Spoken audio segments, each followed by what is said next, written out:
ॐ श्रीनवग्रहस्तोत्र।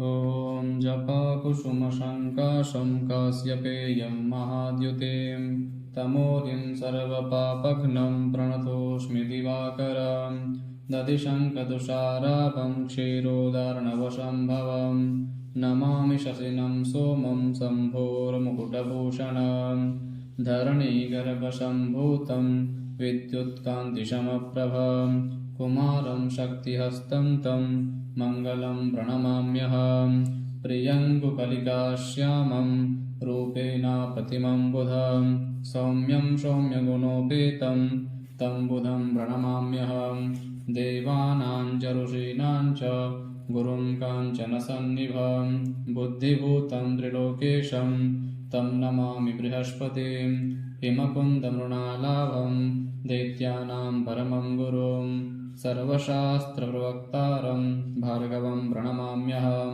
नीलाञ्जनसमाभासं रविपुत्रं यमाग्रजं छायामार्तण्डसम्भूतं तं नमामि शनैश्वरम् अर्धकायं महावीर्यं चन्द्रादित्यविमर्दनं सिंहिकागर्भसम्भूतं तं राहुं प्रणमाम्यहं पलाशपुष्पसङ्काशं तारकाग्रहमस्तकं रौद्रं रौद्रात्मकं घोरं तं केतुं प्रणमाम्यहम् इति व्यासमुखोद्गीतं यः पठेत् सुसमाहितः दिवा वा यदि वा रात्रौ विघ्नशान्तिर्भविष्यति नरनारीनृपाणां च भवेद्दुःस्वप्ननाशनम् ऐश्वर्यमतुलं तेषाम् आरोग्यं पुष्टिवर्धनम्।